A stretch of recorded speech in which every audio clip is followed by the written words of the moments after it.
얼굴은 창백 한 개 못 먹은 폐인 같고 어깨가 구부정해서 똑바로 서지도 못하는 이 사람. 이 사람? 생명체는 과연 누구일까요? 네, 바로 좀비입니다. 오늘 읽을 영화는 좀비와 관련돼 있지만 그동안의 좀비 영화와는 사뭇 다른데요. 좀비가 스스로 생각하고 감정도 느낀다고 합니다. 제목으로 내용을 추리해보면 사랑 얘기도 나올 것 같은데요. 지금 저만 제목을 알고 있어서 다들 어떤 영화인지 궁금하시죠? 박문경의 영화 읽는 시간 지금 시작합니다.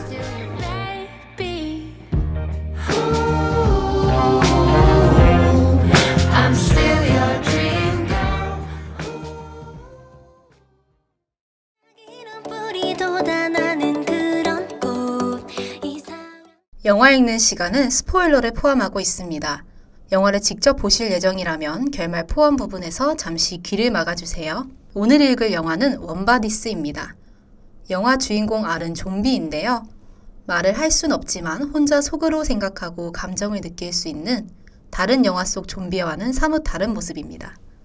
알에게는 좀비 절친이 있는데요. 좀비 세계에서 절친은 서로 눈을 마주치고 그르렁대는 사이라고 하네요.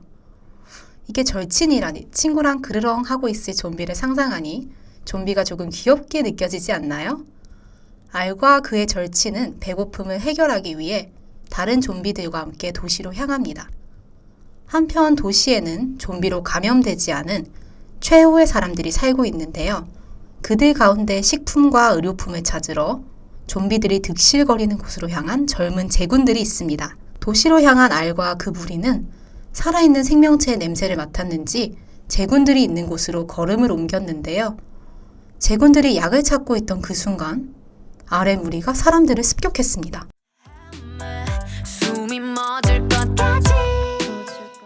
여자아이들의 오마이갓 듣고 왔습니다. 제군들 가운데 줄리라는 예쁜 여자가 있는데요. 아까 알이 사람을 먹기 위해 제군들이 있던 곳을 습격한 거 기억나시죠? 알은 줄리를 첫눈에 보자마자 반하게 돼요. 오프닝에서 사랑 얘기가 나올 것 같다는 제 추리가 맞았죠? 알은 무턱대고 줄리를 향해 다가가지만 페리라는 또 다른 제군이 그의 어깨를 향해 총을 쏩니다. 좀비는 머리에 총을 맞지 않는 이상 죽지 않기 때문에 알은 그대로 페리에게 달려들어 그를 죽여버려요. 좀비는 인간의 모든 것을 먹지만 뇌를 가장 맛있어 하는데요. 알은 오랜만에 식사라 그런지 페리의 뇌까지 허겁지겁 다 먹어치웁니다. 페리의 뇌를 먹어 그의 어린 시절과 온갖 페리의 기억을 갖게 됐는데요. 알은 페리의 여자친구가 줄리라는 사실을 알아냅니다. 그 순간 남자친구의 죽음을 깨달은 줄리는 페리의 이름을 연신 크게 외치는데요. 이 소리에 좀비들이 달려들자 알은 줄리를 구하기 위해 그녀에게 다가갑니다. 이후 줄리를 좀비로부터 안전한 비행기 안으로 데려가는데요. 그리고는 울고 있는 그녀를 안심시키려고 합니다. 좀비랑 같이 있는 상상만으로도 섬뜩한데 줄리는 얼마나 무서웠을지 저는 절대 같이 못 있을 것 같은데요. 다음날 줄리는 가족들이 있는 곳으로 돌아가기 위한 꼼수를 부립니다. 알에게 배가 고프니 음식을 가져와 달라 말하고 알이 음식을 가지러 나간 사이 줄리는 잽싸게 비행기 안을 탈출하는데요. 집으로 돌아갈 수 있다는 희망도 잠시 그녀는 좀비들이 득실거리는 곳에서 오도 가도 못한 채 비행기 바퀴 뒤에 숨게 됩니다. 설상가상으로 좀비들이 살아있는 생명체의 냄새를 맡아 단체로 킁킁거리며 그녀를 찾아 나서는데요. 그 순간 나타난 알은 줄리를 구하기 위해 그녀의 얼굴에 죽은 피를 묻힌 다음 좀비 걸음을 가르쳐주며 다시 비행기로 돌아옵니다. 좀비를 오바해서 따라하던 줄리에게 오바 좀 하지 말라는 알의 대사가 웃겼던 기억이 나네요.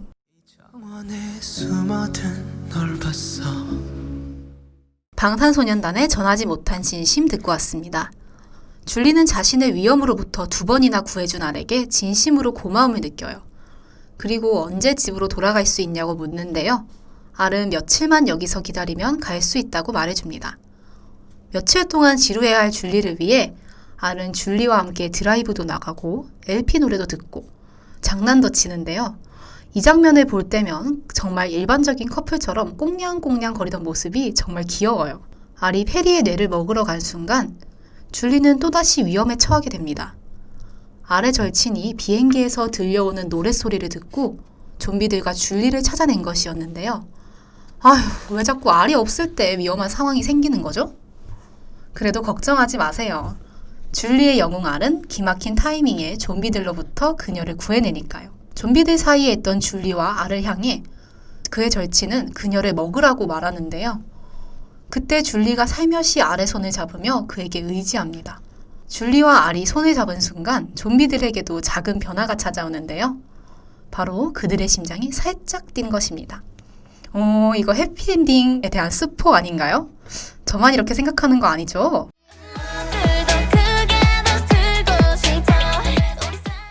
여자아이들의 덤디덤디 듣고 왔습니다. 좀비 무리로부터 탈출한 줄리와 알은 차를 타고 어떤 집에 들어갑니다. 그곳에서 알은 줄리에게 사실 페리를 죽인 건 자신이라고 밝히며 페리의 시계를 건네주는데요. 진실과 마주한 줄리는 흠칫 놀라지만 알에게 사실 어느 정도 예상하고 있었다고 말해줍니다. 그러나 줄리는 네가 아니길 바랬어 라고 말하며 알에게 등을 돌리고 마는데요. 알은 그렇게 잠에 드는 줄리의 모습을 바라만 봅니다. 사실 좀비는 잠을 잘 수 없어서 바라만 볼 수밖에 없는데요. 24시간 365일을 깨어있는 것이죠. 알은 자신도 잠자고 꿈꾸고 싶다는 생각을 하며 꿈을 꾸게 됩니다. 아니, 이게 어떻게 된 일이죠? 좀비에게 변화가 찾아오고 있는 것 같은데요. 꿈속에서 줄리와 페리를 만난 알은 자신이 꿈을 꾸고 있다는 사실에 대해 무척 놀라합니다. 꿈에서 깨어나 줄리를 쳐다보니 아니, 줄리가 사라지고 없는 거 아니겠어요. 허둥지둥 일어나 줄리를 찾아보지만 이미 차를 타고 멀리 간 줄리를 찾을 수 있는 방법은 없었습니다. 한편 줄리는 안전하게 사람들이 살고 있는 곳으로 돌아가 가족, 친구와의 재회에 행복해하는데요. 그 사이 알은 절친과 좀비 무리로 돌아가게 됩니다. 알은 친구로부터 자신들도 꿈을 꾸고 추위를 타는 등 좀비들이 변하고 있다는 사실을 듣게 되는데요. 이러한 좀비의 변화를 줄리에게 알리고자 페리의 기억을 빌려 줄리의 집 앞으로 찾아갑니다. 한편 줄리는 친구 노라에게 그간 있었던 일들에 대해 말해주며 알이 보고 싶다고 말하는데요. 헛헛한 마음을 달래러 베란다로 나선 줄리는 밖에 있던 알을 발견하며 무척 놀라합니다. 놀란 것도 잠시 알은 노라에게 들키고 마는데요. 줄리는 노라와 함께 그를 인간처럼 화장시킨 후 사람들이 많은 곳으로 데려갑니다. 좀비의 변화를 아버지에게 알리기 위함이겠죠? 줄리의 아버지는 인간 세상에서 높은 직책을 맡고 계신 분으로 군대를 이끌고 계신데요. 그에게 말하면 상황이 호전될 것이라 생각한 줄리가 아버지에게 좀비들이 치유되고 있다고 말합니다. 그 순간 알이 줄리의 아버지 앞에 직접 나서는데요. 저는 이 부분에서 제발 나서지 말라고 속으로 기도하면서 봤답니다.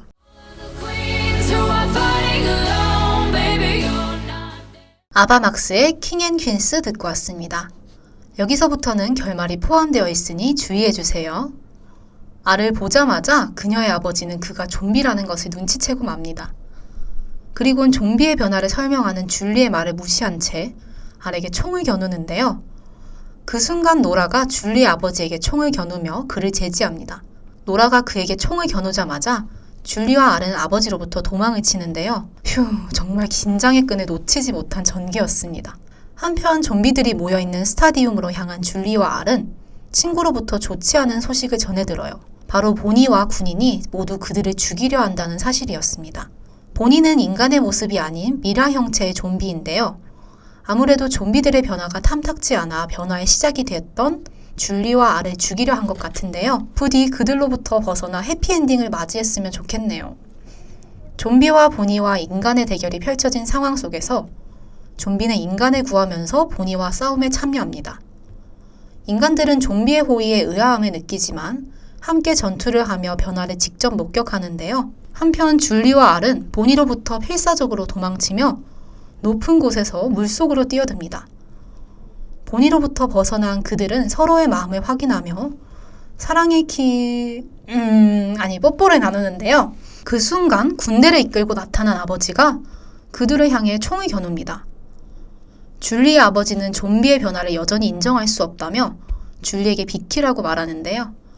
줄리가 알은 다른 좀비들과 다르다며 믿어달라고 애원합니다. 그러나 줄리의 아버지는 그녀의 말을 무시한 채 알의 어깨에 총을 쏴버립니다. 총을 맞은 알에게 믿지 못할 상황이 발생하는데요. 바로 그의 어깨에서 피가 흘러나오는 거 아니겠어요? 좀비는 원래 피를 흘리지 않잖아요. 이 모습을 목격한 줄리 아버지는 그제서야 좀비의 변화를 인정하게 됩니다. 이후 좀비들은 인간의 세상에서 삶을 사는 법을 배우며 적응해 나가고 인간도 좀비를 인정하며 살아가는데요. 인간과 좀비 세상의 경계에 허짓던 벽을 허물면서 영화가 마무리됩니다. She's hot but a psycho, so left but she's right though. At night she's screaming.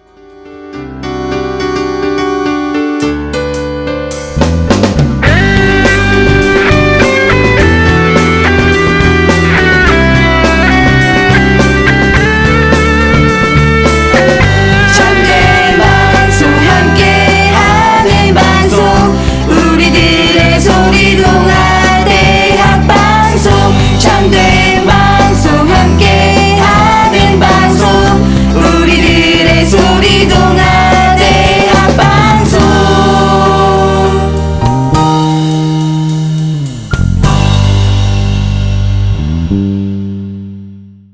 영화와 원작을 비교해보는 시간, 비교해보쇼입니다.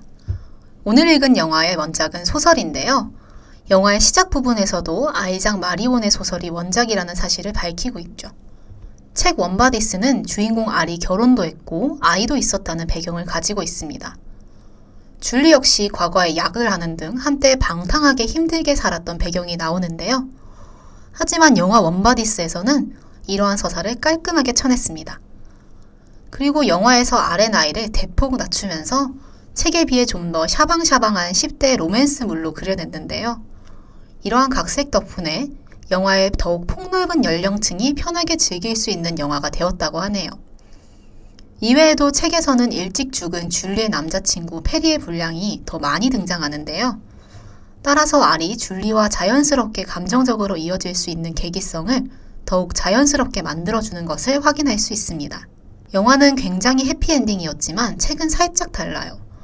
마지막에 줄리의 아버지가 죽는 등 완벽한 해피엔딩을 그려내진 않았습니다. 이외에도 영화와 원작이 어떻게 다른지 궁금하시다면 직접 책과 영화를 읽어보시길 추천드릴게요. 우리 TMI 한 스푼 떠먹어 볼까요? 원바디스가 로미오와 줄리엣을 모티브로 만들어진 소설이라고 하는데요. 그래서 주인공의 이름을 알과 줄리라고 지은 것일까요?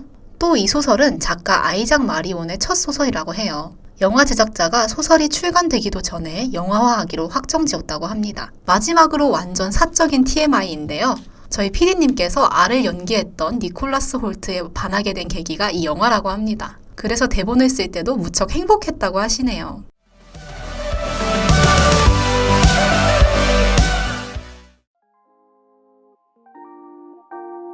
I'm always walking to the same old place, just in case I see your face. 벌써 영화 한 편 다 읽었네요. 오늘 읽었던 영화가 좀비 영화임에도 불구하고 마음이 무척 따뜻해지지 않았나요? 오늘 읽었던 영화를 다시 듣고 싶으시다면 유튜브와 다우미디어 센터 홈페이지에서 청취하실 수 있습니다. 지금까지 제작과 송출의 황예린 PD 수고 많으셨고요. 저는 박문경이었습니다.